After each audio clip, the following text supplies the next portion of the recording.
the basic number one business that's out there is called retail. Retail consists of a storefront and a brick and mortar. So that would be your basic store. You know, you walk down the street and you say, oh, I think I'll buy a pair of shoes. That's a retail brick and mortar storefront. You want a dress, you want a hat.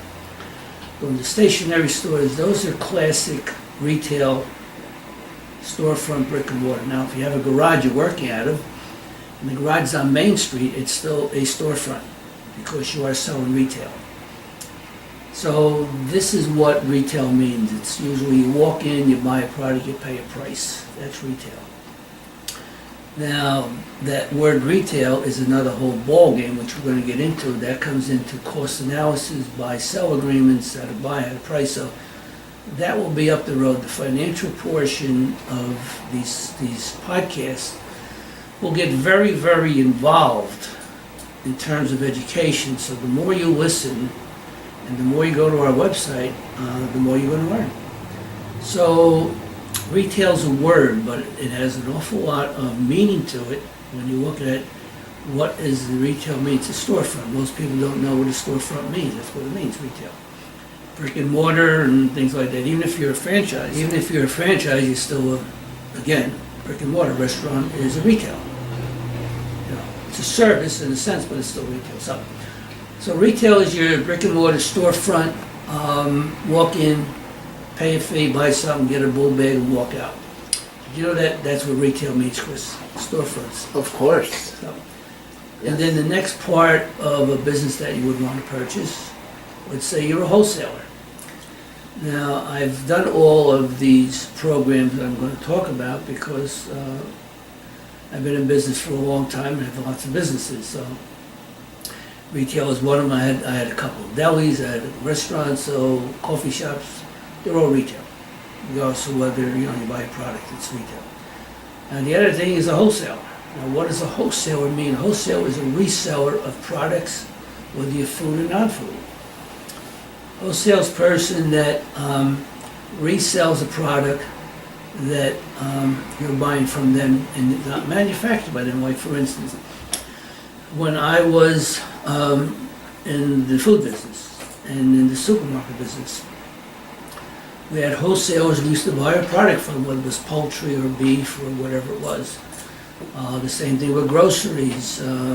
Your ShopRites, they buy from Wakeford, and your food towns used to buy off Twin County and White Rose out there.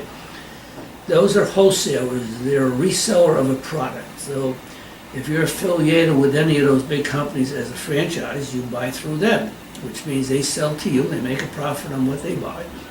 They sell and deliver to you. Now, it could be food products, it could be non-food, it could be nuts and bolts, it could be cars, it could be whatever. That's a food or non-food product. So that's a wholesaler. Now, as I said, wholesalers tack on a price. They don't manufacture a product, but what they do is they deliver a product that someone else has made. Now, they become wholesalers because they're buying in bulk. They're buying at a discount price, and a lot of manufacturers do not sell direct to stores. They sell to wholesalers who resell the product. And a lot of wholesalers do that. I know when I was a manufacturer, I had wholesalers. So when wholesalers do that, the manufacturer can control the product, and they don't have to go out and do the work. They have wholesalers that are out selling for them. So wholesaler might carry 100 items, 200 items, 1,000 items. I did mention grocery stores, supermarkets. They buy from their major suppliers. ShopRite is Twin County, and Food Town was Twin County. So they would buy all the groceries a supermarket needs. They're about 100,000 items. They carry all this stuff. So that's the difference. That's what a wholesaler does. A wholesaler is not a manufacturer. They buy and supply smaller versions of the manufacturer of what they do. So they'll work on a profit. They have to work on a profit. Now, whatever that profit is, it all depends. If you're in perishables, you're working on one profit. If you're working on groceries, it's a different profit or markup. So wholesalers do resell products owned by, manufactured by the companies. Now, the third on the list is called manufacturing. I've been in manufacturing also. I had a food company. I manufactured for Alcoa Aluminum, I ship all the export to them. I did all the airlines with the egg products. I had a company called Cristicello Foods. I service the supermarkets. I service convenience stores. So manufacturing is you start from raw material and you start to manufacture. That could be also food or not food. You know, if you're into nuts and bolts, you're buying the metal, you know, to make your nuts and bolts, and then you take the thread and you're doing stainless and galvanizing and whatever metal you're using for different applications. That's a manufacturer. I was manufacturing food. I was manufacturing egg omelets for the airlines, TWA, Trans Am, American Airlines, for years. A manufacturer, again, sells to wholesalers. And why they do that? Because it's a lot easier to bring a truckload. I used to bring my truckload of my egg products to a company called Air La Carte. And I would ship to them, and they would then ship to the airlines. And the airlines would then have, you know, they would take the product in, and then they would do what they had to do with the, you know, for the passengers. These were for overseas, and these were for overseas flights. So this is what happens with the manufacturing. You now deal with wholesalers. It saves you a lot of grief in going door to door. It saves you pricing and going. I mean, you have to do your own soliciting, because if you're selling to a manufacturer, I mean to an end user, which is the airline, you have to go out and sell your product. Now, most of these people, the airlines and a lot of stores, do deal with certain wholesalers, and so you can then ship to the wholesaler, and he would then ship to the store retail. So the two are definitely different. The wholesaler resell a product, the manufacturer sells to the wholesaler, the wholesaler sells to the retailer. You see how we went up the line here? So the other portion of the list we have is called distribution. Now, don't mix up the distribution with the other services. Now, a distributor or distribution of product delivers other companies' wares. For instance, the UPS. They, in a sense, are a distribution company.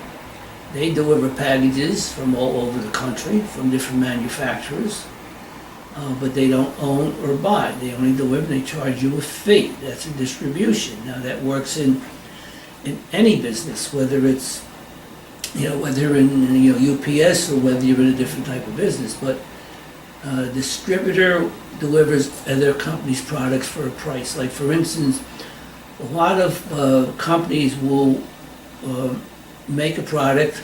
Let's say an export company comes in. They would bring in their export products, and they would say, okay, we're going to send this to the distribution center. Now the distribution center will now deliver to the stores. Like, for instance, I knew a fellow that was in clothing. He would export his clothing products. He would ship them to his distributors. The distributors would then ship them to the Walgreens and the Walmarts and the Costco's. They're distributors. They do get a fee for distributing, but they don't own, manufacture, or they're not retailers. It's strictly distributors.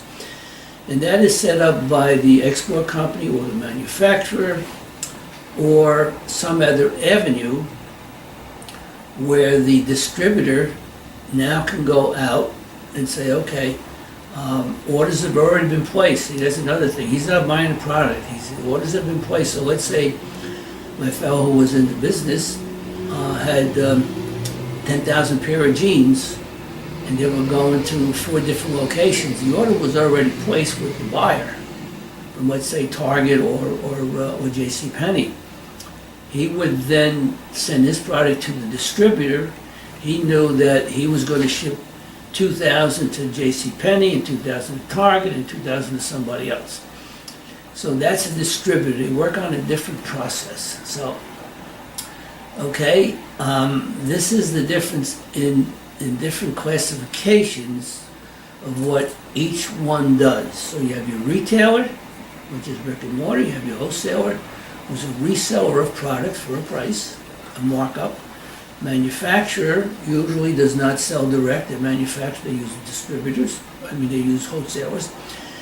And a lot of things, when I was manufacturing, I had brokers all over the country. So I used to have brokers go out and sell for me. Again, they work on a commission. So I wasn't gonna run all over the country, and I wasn't gonna run all over the state. I was running a business, so what the broker go out and make the sale, the manufacturer now hires a broker, and he ships to the wholesaler. So, see, everything works nice and neat and clean, and what it does, it allows each group a place to make a profit, and a place to go into a direction, and to go into a field that they're best qualified for. A retailer would never become a distributor or manufacturer. They don't do that. It's a different ballgame. And a wholesaler doesn't do distribution. They already have their products sold to their company. They have salespeople selling. Selling to the stores, all your food companies, like I said, ShopRite and Pathmark. All these people have center points, wholesalers, warehouses, and they place their order, and Del Monte and all the big companies and Kellogg's, they ship to the wholesaler, he sells. So that's how it works. A lot of people don't know the difference. Now, each one of these is a business unto itself. I'm not going to go in what the markup is on these businesses, because it was a wholesaler, it was a manufacturer, and it was a distributor. It didn't have to be, but the wholesaler and manufacturing is a different ballgame than your retail. Just remember one thing, is that all these groups have different percentage markups. They work on different gross markups. And that's what makes them successful, if they know how to run. Like in wholesaling, now I was in wholesaling for a long time. I was a consultant for a major company, food company, actually a meat company. And so a wholesaler could work on a percentage, or it could work on cents per pound. You're in the meat business, you work on cents. You don't work on percentage, you work on cents per pound, because that's how you can establish a better price.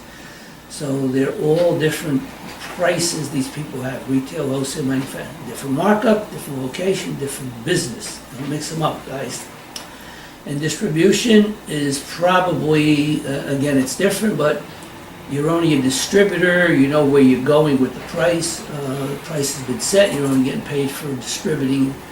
You could be, it could be 1, 2, 3, 4, 5%, because there's no sales involved. You're just doing distribution when you have a contract with the other people, whether it's an export company, whether it's manufacturing, that's pre-sold the product. So those are different groups. And the other two, I'm going to get back to you when we come back and explain to you. One's called home-based businesses, and the other one is personal. Why do I feel that this is very, very important? Because most people go into any one of these businesses, whether it's retail, wholesale, manufacturing, distribution, not knowing the value or the actual cost of their markup. Like I said, when you're dealing with these basic four groups, they all have a different percentage of income, markup, profit. Your retail works on a different number, and your wholesale, like I said, when I was in the wholesale business, you're working on a profit on dry goods, and you're working percentages or dollars or pennies on perishables, because you're doing a different program. Now, I apply that same principle, what I learned in wholesale. Actually, I learned it in retail when I was 15 years old. The wholesaler is a little more demanding, because you're dealing with people who work off what they call the Erna Barry, which is a sheet or a poultry Bible. I don't know if it's still in existence. I've been out of the meat business so long, but. And so when you go into a program and you work with buyers, they want to know what you're working off the Erna Barry sheet, which is a poultry Bible. As I said, you go to that sheet, it's produced every day, and what they do is they take the average sale of a product around the country. So whether you're a whole chicken, or chicken legs, or chicken parts, or chicken wings, or turkeys, whatever it's a poultry item. And so if you, when I was a buyer, let's say you were working 3 cents over cost, or 3 cents over a Barry, and this is where you work unless they're doing internal promotion. So like Purdue, we do a lot of internal promotion. So the wholesale business, when you're a buyer, wholesale, and you're working off again a wholesale, which would be a distributor, Let's say I used to deal with Show Wall, I think it was Showman or Show Wall, I forget now, years ago, which was only one of them. And then we had Dorso, we had a lot of different ones. So you work off a set price of a product. So that becomes your wholesale. So you have to know those numbers. So when you're working over a fixed number, let's say 3 or 4% over a fixed number, again, issued by a sheet, what's called Earn or Vary. Many years ago, it was produced in Newark, and you would get that every day, and you'd work off of that, and then you know where the market was up or down. So, and then you adjust your prices, retail, again, wholesale retail, based on the price you had to pay for the poultry. And that's how you ran your programs and your specials. Now, of course, you had outside people came in like the Purdue's and the Tysons, who gave you special promotions that had nothing to do with the fixed price. So let's say they were backed up with poultry, and they wanted to say, "We'll give you a special for next week." So you would say, "Okay, well, we'll run the program," and then they give you a price. Let's say chickens were at the time, 59, 69 cents a pound, and then you went out with 4, 5, 6 cent markup, so you got 75, 78 cents, so that's how it works. But on basic cost, that's how wholesalers work. So, and the same thing with manufacturers, again, on cost. When I used to manufacture my product, I worked by 10 or 12% over my cost, and I would let the airlines know this is my cost and this is what I'm working on, and so they never came in and questioned it. But you try to be honest with people, because if you got competition, the worst thing you do is lie about it. So you want to be honest with them. So that handles, again, the marketing, different price and distribution. Distribution, like I said, is deliver the products, the company's product, but that's strictly one price. You know where you're going, and what happens is that the price is fixed. So if the manufacturer is selling to JCPenney for jeans, they know the price. The distribution is only being distributed to them. In most cases, the manufacturer might be paying the distribution price in most cases, because they want the product delivered, and it's all built in. So these are terms and very tricky concepts of different businesses. So when I said at the beginning is that we're going to try to walk you through the basic concept of business and different levels of business, different markups. Now, we're not going to go into markups right now, but these are your basic 4 concepts of business: wholesale, retail, wholesale, manufacturing, distribution, and they all blend together. One bounces off the other. Again, prices are different, cost is different, profit is different, overhead is different numbers. So the last 2 we have on the hit parade here is home-based businesses. The home-based business on my podcast screen here is that when I do the seminars, or I do the counseling, home-based businesses are the least expensive to start. You have no brick and mortar, you have no trucks, you have nothing. You go and form your corporation, if that's what you want to do, an LLC, private. You're a private owner, the LLC would do one of the corporations as a sole proprietor. You can do consulting from your house, you can do mailing from your house, a lot of things you can do. So you're in your house, you buy a computer, which you have, you get a little room, you have a desk there, which you probably have anyway. So you're really in business, except for letterheads and business cards, and go out and get business. It could be business in consulting, it could be business in advertising, marketing. You can start an insurance business from your home. A lot of things you can do. Those there you can do for $5,000 and less. Where the other businesses, you need hundreds of thousands of dollars. So that's why home-based business is the least expensive, but by the same argument, it's also the least saleable.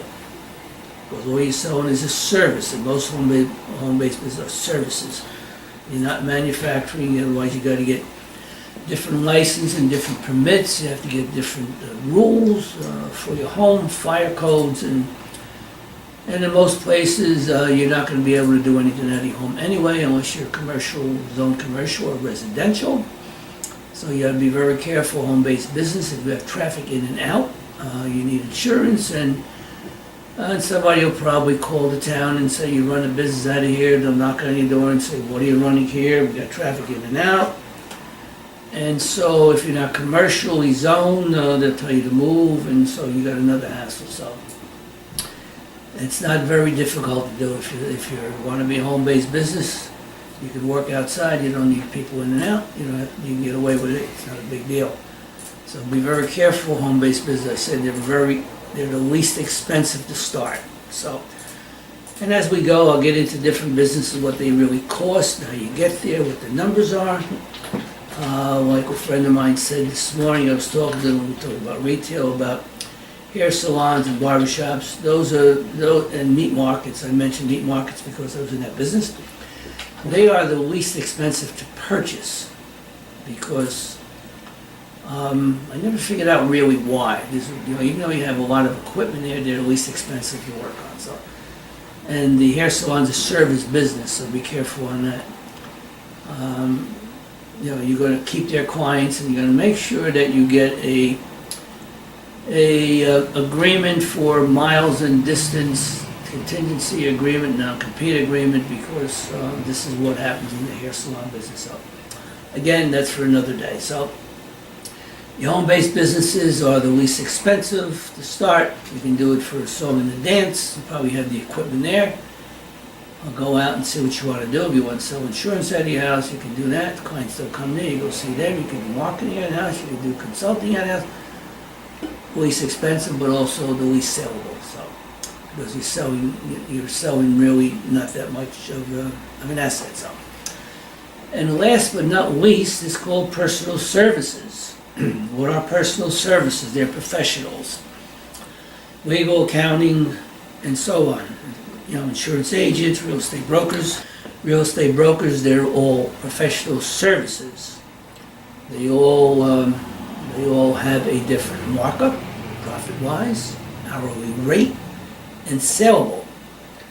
Now, I was in a real estate business when I was a broker with my mortgage company, so I know what that goes for.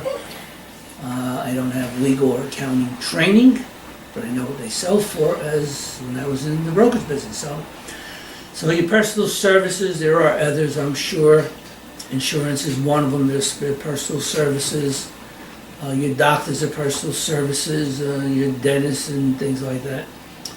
Those have a whole new ballgame of pricing, markups, their education. Obviously, you have to go to school, so their training is different. It's not like we're doing here. We can teach you how to be in business. Those are real professional people. They go on to school for years and years. So we don't get into what they do. We don't do about pricing or cost, what they do. But what we talk about is that they are a personal service field. And they do sell for different markup. Like I said, you're going to get a lot more money for a professional accounting office than you are for a retail coffee shop, percentage-wise. Not because they do more business, because of the platform and the stability of the service that they offer. So, as I said, it's a whole different ballgame of where that goes pricing-wise and where they're going for, the education is one thing, but all these businesses sellable, legal is sellable, accounting, doctors, dentists, they're all sellable. People sell them every day. But I know the last one I sold and had a broker's business was a dentist's office, sold for $850,000. So they do sell for big dollars, but of course you got high profit, high markup, and you got to study clientele. Now, of course, in a dentist's office, I know there's a local dentist in Point Pleasant that friends of mine go to, was sold. They go back there because they're used to the people that are there. But they were wishing the other guy didn't sell, and it isn't like the service is bad, but you get used to your own dentist.